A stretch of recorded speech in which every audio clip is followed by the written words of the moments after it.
안녕하십니까. 코리아 개혁TV의 고영석 박사입니다. 자유민주 공동체 대표를 맡고 있습니다. 또 코리아 교회 담임 목사로서 섬기고 있습니다. 저는 대학생 시절에 군사 독재와 싸우다가 10년 만에 졸업을 했습니다. 그리고 박사학위 끝나고 나서 이 동성애 독재를 알고 나서부터는 지난 9년 동안 이 주사파 세력과 싸우고 있습니다.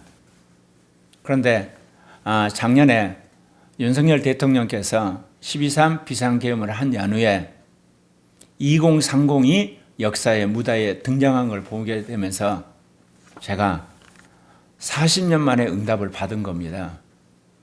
왜냐하면 1985년에 이 주사파 세력이 자생교로 만드는 이후에 그 뒤로 종교조가 만들어지고 민노총이 만들어지고 한총련, 전대여 그러면서 그들이 이제 대학을 졸업하고 또 사회에 진출하면서 한국의 언론계, 문화계, 그리고 시민단체, 그리고 노조, 그리고 정치권 그 모든 영역에 그야말로 주사파 세력, 동성애 독재 세력, 민중민주주의 세력, 녹색 사회주의 세력이 포진한 걸 누구보다 제가 잘 알죠.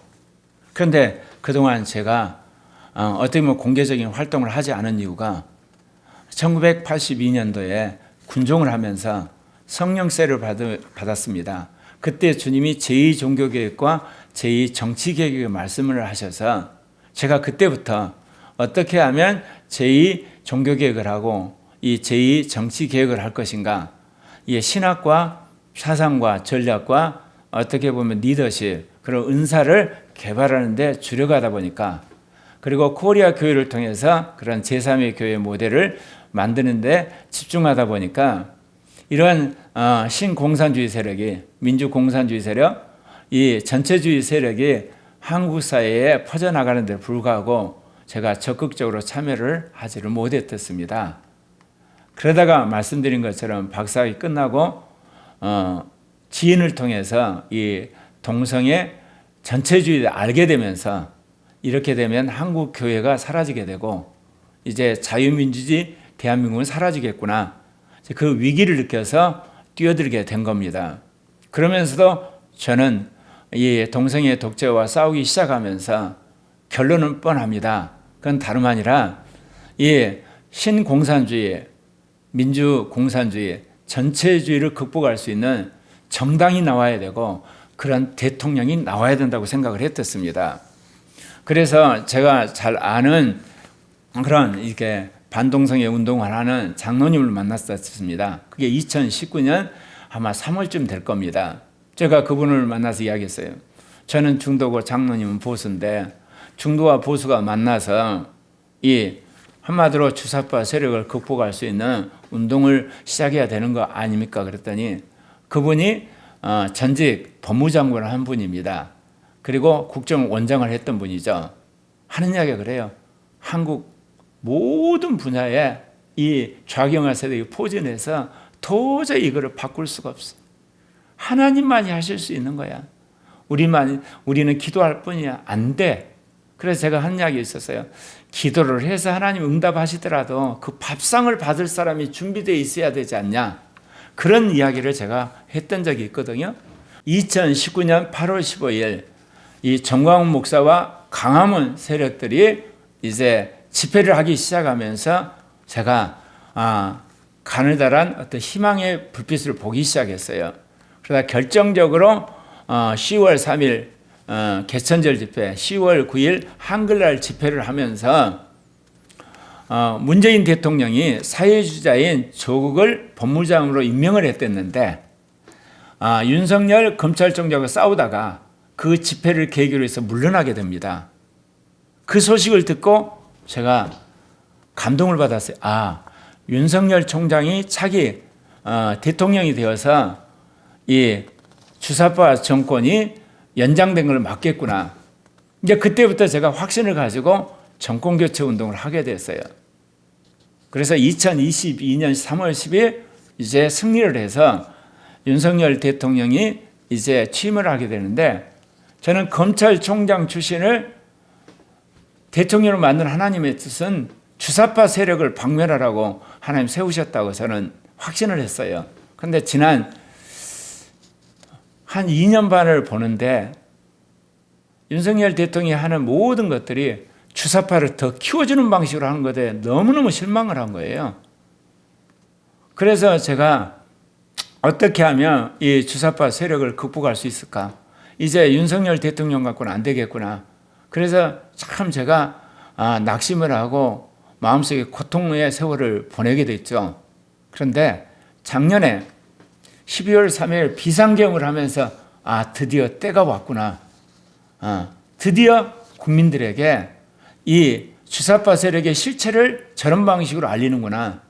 5,200만을 대통령이 사상의 교사가 되어서 알리는구나. 그런데 그걸 한 40일쯤 지나서 트럼프와 이 공화당 정권이 들어선 연후에 시작을 하지 왜 저렇게 일찍 해가지고 내란이라고 프레임에 씌우게 되고 내란의 수괴라고 그래가지고 탄핵을 당하고 또 내란죄라고 해서 이렇게 감옥까지 가냐.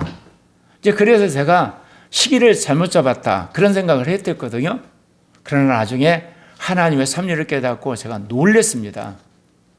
여러분도 아신 것처럼 이 이재명과 민주당이 그리고 이 좌파 언론들이 내란 선동을 하고 내란 수괴라고 프레임을 씌워가지고 국민을 선동하니까 국민들은 옛날에 신군부의 비상계엄을 생각하면서 탄핵 찬성이 80%까지 됐어요. 그런데 그 과정 속에서 2030들이 왜 실패한 비상계엄을 했을까? 인터넷을 뒤지고 유튜브를 뒤지고 카톡을 뒤지다가 윤석열 대통령이 계몽령을 발휘한 거구나.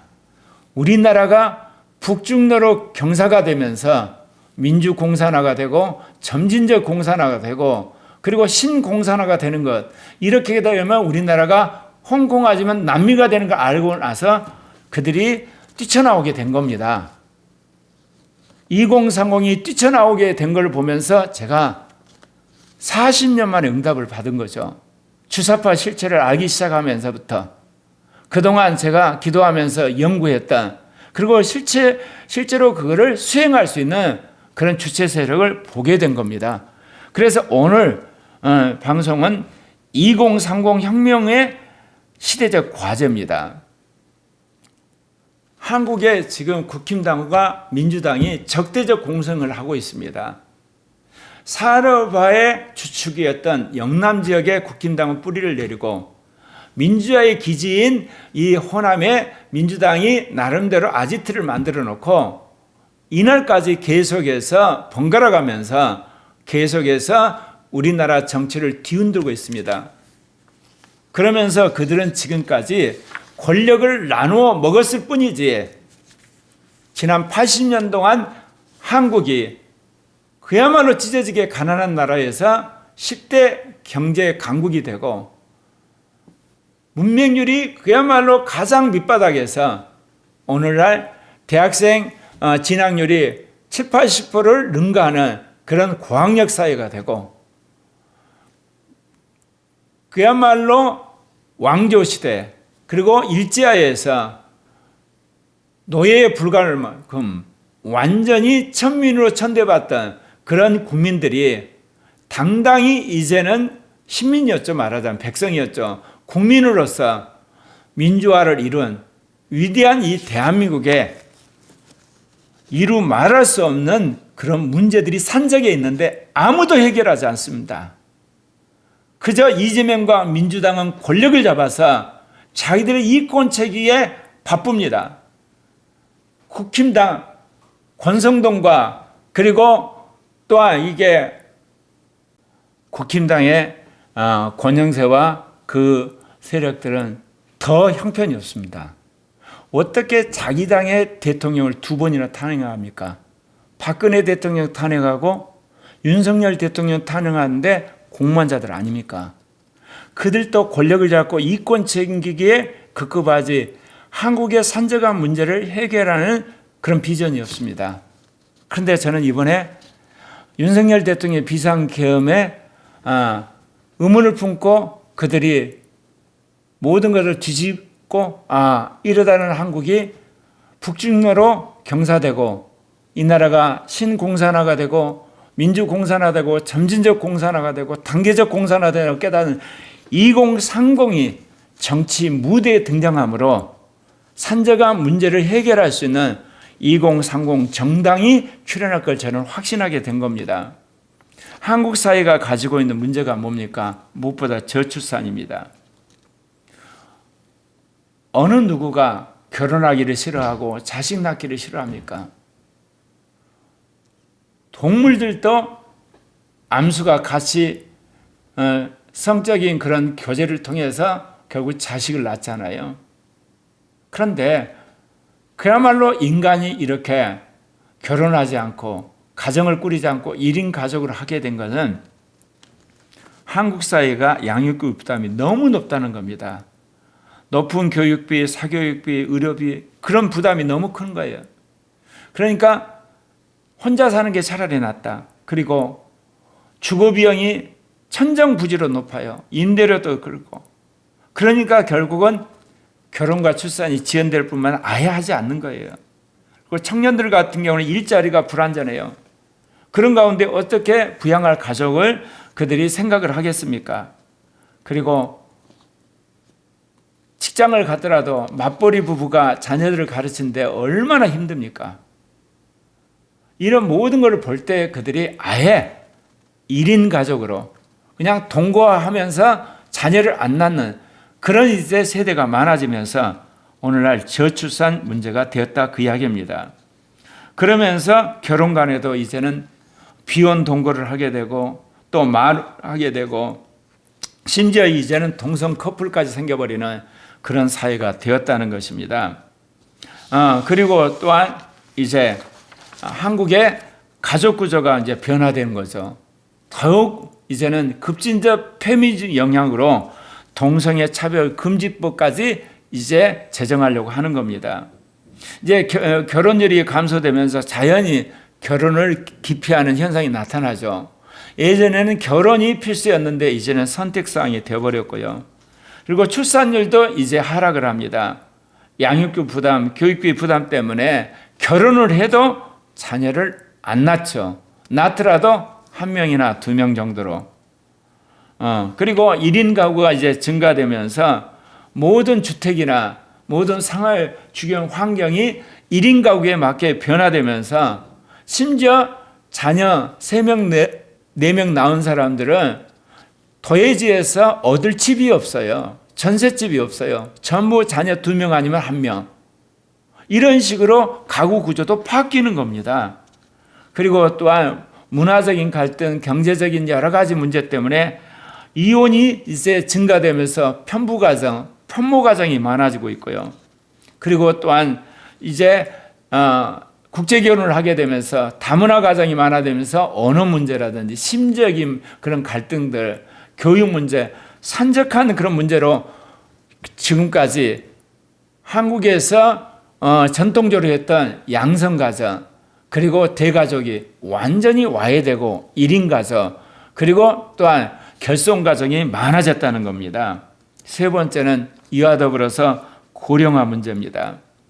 우리나라 의료제도 또 여기 복지제도 이에 과학기술이 발달하게 되고 또한 이제 예방의학이 발달하면서 사람들의 수명이 굉장히 길어지게 됐습니다. 그런데 이제 이런 고령화는 우리 역사상 처음으로 겪은 거기 때문에 노후를 준비하는 노인들이 없어요. 그래서 노인들의 빈곤 문제, 연금이라든지 자기 재산이라든지 저축이 되지 않는 상태에서 고령화가 되기 때문에 큰 문제입니다. 그리고 이제 나이가 들수록 여러 가지 질병에 시달리게 되면 의료비가 증가하는데 그것을 이제 부담할 비용이 없다는 거죠. 그리고 고령화가 되면서 재취업을 하지만 생산성의 저하가 일어나게 되고 또 고령화가 된 사람들이 지속적으로 직장을 갖는 것도 힘이 듭니다.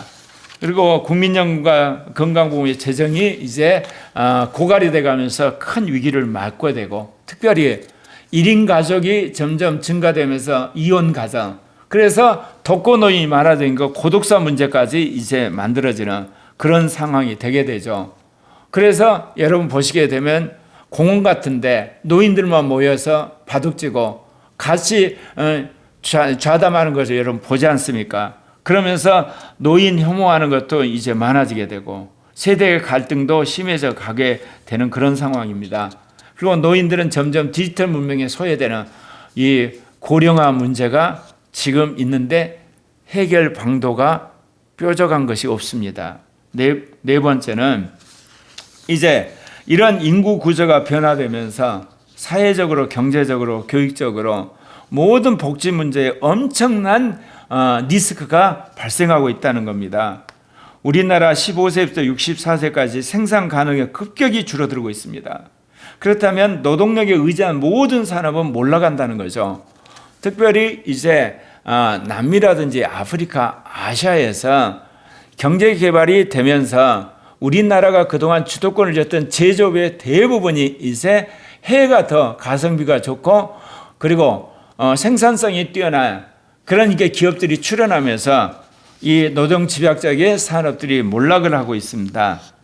그런데도 불구하고 또한 대학을 나온 고학력 출신들이 이러한 저임금 또는 여러 가지로 열악한 환경에 취업하기를 원하지 않아요. 심지어 월급을 많이 줘도 가지를 않습니다. 아르바이트를 하고 아니면 부모의 기대에서 그냥 하루하루를 연명하지 그런 힘들고 어려운 거 기피하게 되거든요. 3D 직업은 가지 않은 것이 이미 오랜 관행이 되지 않았습니까? 이제 그러다 보니까 이제 국방 인력도 축소되면서 우리나라가 이런 북한과 러시아, 중국, 일본 사이에 있는데 이들과 대항할 수 있는 국방 인구마저도 감소하는 그런 현상이 있는데 이거에 대한 총체적인 전반적인 해결책이 제시되지 않고 있는 상황이에요. 다섯 번째는 경제적인 불균형 문제입니다. 말씀드린 것처럼 우리나라는 반공과 산업화, 민주화를 겪으면서 사실 이 경제 구조도 급격한 변화를 왔어요. 이승만 대통령의 원조 경제, 그리고 박정희 대통령의 제조업 중심의 어떤 한강의 기자, 그리고 김대중 대통령의 ICT. 그러면 이제 새로운 AI와 로봇, 그 다음에 양자 컴퓨터, 유전공학, 해양과학, 그리고 또한 우주공학 같은 최첨단의 경제체제를 완전히 바뀌어야 되거든요. 지식경제로. 그런데 정치권이 이거를 해결하지 못하고 지연되는 상황 속에서 경제적 불균등이 계속 되어 가는 거죠. 그래서 소득의 불균등으로 고소득층, 저소득층의 격차가 심화되고 또 수도권 집값과 지방의 부동산은 이제 서로 양극화가 이루어지게 되고 그리고 지방 경제는 거의 이제는 폐업 수준이 되고 이 수도권만 좀 살아있는 상황. 그리고 중소기업은 이제 끊임없이 외국에서 저임금 노동력을 이제 수입해 와야 되는데 그로 말미암아 여러 가지 사회적 문제, 범죄 문제, 그 자녀들의 교육 문제가 계속해서 발생하고 있습니다. 그리고 고학력에 이 청년들이 졸업을 하지만 자기가 맞는 일자리가 없어서 결국은 매칭이 안 돼서 청년층의 실업 문제들 이런 인구 구조로 말미암아 그것으로 또한 새로운 어떤 경제 구조로 혁신이 일어나지 않아서 이러한 경제적인 문제가 지금 발생하고 있다는 겁니다. 여섯 번째는 부동산 불균형과 이로 말미암아 경제 침체, 투기 문제입니다. 지난 80년 동안 대한민국 정부가 이게 여든 야든 정말 국민적으로 범죄 행위를 한 것이 있습니다. 그것은 부동산 문제를 여당도 야당도 그리고 좌파도 우파도 부동산 투기를 치부의 수단으로 삼았다는 겁니다. 여러분, 민주화 세력의 기반이 지식인 계급이에요. 그들이 뭐 갖고 돈을 벌었습니까? 정부 예산을 위원회 내 무슨 조직을 말해서 빼들고 또는 사회적 기업이라고 만들어서 정부 예산 빼들고 그다음 뇌물을 받고 커미션을 받고 리베이트 받고 또 하나 한 게 뭐니까 부동산 투기입니다. 그러면 이제 이 산업화 세력은 어떻습니까? 산업화 과정 속에서 공장 부지라고 해서 정부로부터 특혜를 받은 다음에 아파트 지어서 폭리하게 되고 거기에 있는 대기업 임원들이나 공무원들은 정보를 미리 빨아서 또 투기하고, 그래서 결국은 좌파나 우파나 산업화 세력이나 민주화 세력이 공이한 범죄 행위가 뭐냐? 부동산 투기입니다. 여기에 이제 영끌 쪽까지 같이 뛰어들어서 천정부지로 오른 이 부동산 가격, 잃어버린 일본을 이제 닮아가고 있습니다. 이제 인구도 줄어가고 있고, 그동안 부동산 투기의 하나의 촉진제 역할을 했던 중국의 부동산 업자들의 투기도 이제 저물어가고, 인구도 줄어들어가고, 소득도 줄은 상황에서 이제 꼭지에서 이 부동산을 산 사람들은 가만히 앉아서 거지로 전락하게 되고, 그리고 그 부동산과 관계된 모든 산업이 몰락을 하게 됩니다. 그런데도 불구하고 아직도 투기하려고 하는 그런 일확천금을 노리는 분위기가 아직도 있다, 그 이야기입니다. 말할 필요 없이 전세제도가 불안전해서 이 수도권에 집을 마련하기 위해서 계속 서울의 중심부에서 외곽으로, 그 다음에 경기도 외곽으로 계속해서 이제 밀려나는 그런 것들을 우리는 보지 않습니까? 그리고 부동산 격차로 인하여서 그것이 소득의 격차와 사회적인 경제적인 하나의 격차를 이야기하는 것. 주택 공급의 비효율성으로 인해서 공급이 과잉한 것들은 굉장히 과잉하고, 주택을 공급해야 할 지방 같은 데는 공급되지 않는 이런 문제가 산적해 있습니다. 7번째, AI와 로봇 시대, 첨단 지식 경제로 전환을 해야 되는 문제가 지연되고 있습니다. 4차 산업혁명 시대가 이게 바뀌어져야 되려면 우리나라 교육제도가 바뀌어야 됩니다. 이제 적어도 고등학교, 대학교, 그리고 대학원에 있어서 평준화 정책이라든지 일률적인 규제는 완전히 격파를 해야 됩니다. 교육 바우처 제도를 만들어서 대안학교를 만들고, 기업이 대학을 만들게 하고, 그 다음에 이런 노조도 만들고, 그 다음에 이게 종교단체도 얼마든지 이 고등학교나 그 다음에 대학이나 연구소를 만들게 해서 거기서 학위를 주고, 그렇게 해서 새로운 창업과 혁신을 북돋우는 그런 교육제도를 바꿔야 됩니다. 더 이상 교사들의 월급쟁이, 그리고 정교조나 그 다음에 교사 노조의 밥그릇으로서 교육 문제를 접근하는데 안 됩니다. 이제는 우리가 의무교육 시대, 그리고 중고등학생들을 훈련시키는 그런 산업화 일꾼 시대, 그리고 대학을 문호교류방에서 고급 학력을 키우는 시대가 아니에요. 혁신적인 인재를 키우는 AI 교육 시대로 가야 되는 겁니다. 그러면 혁명적인 교육 시스템이 바뀌고, 그와 더불어서 지식 산업이 이제 새롭게 도약을 해야만 일자리가 창출된다는 거죠. 이제는 원조 경제, 산업화 시대, IT 시대를 거쳐서 이제는 지식 산업 시대로 바뀌어야 됩니다. 그러려면 무엇보다도 교육이 바뀌어야 되고, 우리의 사회 구조가 바뀌어야 돼요. 인식 구조가 바뀌어야 돼요. 이제는 열심히 공부해라가 아니라 열심히 혁신해라는 거예요. 열심히 기업을 이제 창업해라. 열심히 아이디어를 만들어내라. 열심히 좋은 논문을 써라. 그런 교육으로 바뀌어야 되거든요. 그런데 여전히 이런 산업이나 교육이나 이 언론이 바뀌지 않고 있다는 겁니다. 특별히 디지털 격차가 이제 확대됨으로 말하면 고령층, 저소득층, 그리고 다문화 가정은 점점 소외되면서 한마디로 이 모든 혜택에서 그들이 이제 밀려나고 있다는 겁니다. 8번째, 세대 갈등과 사회적 문제가 아주 심각합니다.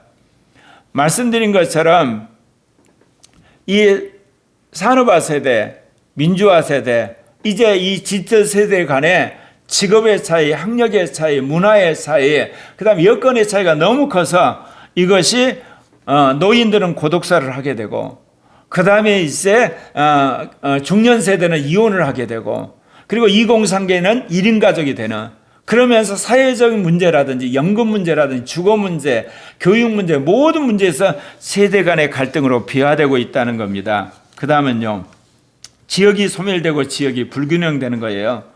지역이 소멸되면 그 지역의 모든 인프라라는 그런 것들의 적자가 눈덩이처럼 많아지게 됩니다. 그리고 그동안에 했던 모든 건물이나 시설들이 노후화되고, 그것이 엄청난 이제 쓰레기가 되고 그것이 오염 지역이 돼버리는 거죠.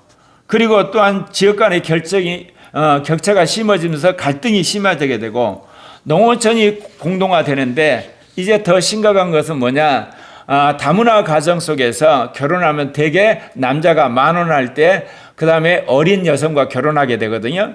그러게 되면 남자가 먼저 죽게 되는 게 인지상정이에요. 그러면 앞으로 이 농어촌에 다문화 가정에 외국 여성이 가장이 되고 남은 유산을 가지고 이제 문화를 하게 되면 어떤 일이 되냐? 한국이 그동안 유지되었던 공동체 문화가 깨지는 겁니다. 그렇게 되면 이제 지역 간의 갈등이 인종 간의 갈등, 언어 간의 갈등, 그 다음에 문화 간의 갈등이 될 수 있는 그런 소지가 이미 우리 안에 폭탄으로 있는 거예요. 실제로 서구라파에서 아프리카 이민들, 그 다음에 중동의 이민들을 받아들여서 독일이나 프랑스나 스웨덴이나 네덜란드나 영국이나 몸살을 앓고 있습니다. 왜냐하면 타문화권에 오는 사람들이 그 문화권에 적응할 수가 없어요. 적응할 수가. 특히 한국같이 공동체 문화가 강한 이 문화에 적응할 수가 없어요. 그러면 결국은 그들이 낳은 자녀나 그들이 사회에 비판 세력이 되고 반대 세력이 되는 그런 어떤 문제를 가지고 있다는 겁니다. 그리고 이제 사회 복지 문제와 국가의 재정 문제입니다. 이승만 대통령부터 시작을 해서 박근혜 대통령까지 우리나라 빚이 600조였어요. 근데 문재인 정권 5년 동안에 400조를 빚을 냈습니다. 그래서 이제 1000조가 넘어섰는데 우리나라의 GDP의 50%에 육박할 만큼 빚이 많아졌어요. 근데 이것이 더 눈덩이처럼 커지게 됩니다. 이제 연금이 고갈되게 되고 복지 비용이 증가돼서 이제는 노인 빈곤 문제를 해결할 수도 없고 의료비가 이제 증가되고 이제 교육 투자가 힘들어지게 되고 거기다 국방비는 더 증가되고 그래서 이제 어떻게 되느냐? 사회 복지가 이제 이슈가 되어서 이제 세대 간의 갈등이 되고 재정 문제가 눈덩이 커짐으로 말미암아 비대에 짓눌리는 나라가 되어버린다는 겁니다. 국제적인 경제 협력과 갈등입니다. 북중러에 통할 건가 한미일에 통할 것인가. 그리고 또한 이제 미국과 중국의 신냉전 체제가 되면서 공군만의 변화가 되거든요. 그러니까 러시아, 중국, 북한, 그다음 이란, 베네수엘라 이 권위적인 블록과 미국, 그다음에 유럽, 일본, 한국, 그다음에 호주, 인도로 이어지는 자유민주적 진영 간의 공급망이 이제 분리되기 시작해요. 무역 의존도가 높은 우리는 두 군데 다 모두 양다리를 거쳤는데 이게 불가능해진다는 거죠.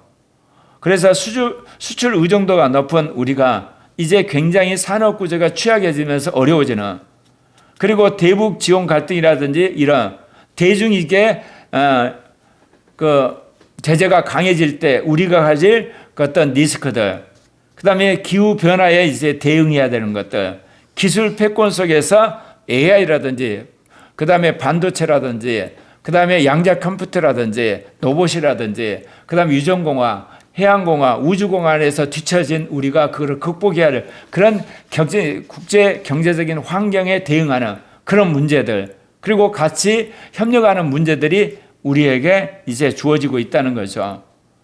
또 하나 문제는 안보와 국방 문제예요. 이제 미중 신냉전이 시작됐어요. 그러면 자연스럽게 북중러와 한미일이 경쟁하게 되는데 여기에서 한국이 자칫 북중러 쪽으로 발을 디디는 순간 80년 한국이 이룩한 민주화, 그 다음에 이 선진화, 그리고 모든 고학력적인 기득권은 미국과 일본, 그리고 유럽에 의해서 완전히 낙동강 오리알이 되면 우리는 폭망하게 되는 겁니다. 이런 문제 속에서 우리가 병력 자원이 부족하게 되고 북한이 핵과 미사일로 무장한 것에 그런 어떤 위협이 있게 되고 주한미군 철수 흐름이 계속해서 이제 강탈을 하게 되면 주한미군의 지위가 흔들리게 되고 사이버를 통한 수많은 해킹들이 행해지고 있고 그리고 국방비는 점점 증가되는 이런 문제가 우리에게 있다는 겁니다. 마지막으로 통일과 외교 문제예요. 80년 동안 완전히 이질적인 남북 간이 통일되는 데 있어서 이 문제를 어떻게 해결해야 되는 대안을 마련해야 될 문제, 통일 비용이라는 거죠. 그리고 북한에 있는 이 노동당과의 그걸 와해시키더라도 그 안에 있는 공산주의 세력과 남한의 자유민주 세력, 그리고 남한에 있는 이 주사파 세력의 삼각관계 속에서 우리가 통일 주체 세력을 어떻게 만들 것이냐, 그리고 한국에 와 있는 탈북민들이 어떻게 한국 문화에 적응하면서 정착할 건가, 그리고 한국 주변에 있는 이 중국과 러시아, 미국, 일본의 외교를 어떻게 할 것인가. 이 문제와 2030과 어떤 문제냐. 2030은 실리적입니다. 그리고 팩트 중심입니다. 그리고 논리적입니다. 그리고 소통 중심입니다. 그래서 2030 중심의 정당이 만들어져서 그런 멘탈리티의 정당이 만들어질 때 이 문제를 하나씩 해결할 수 있다고 저는 확신합니다.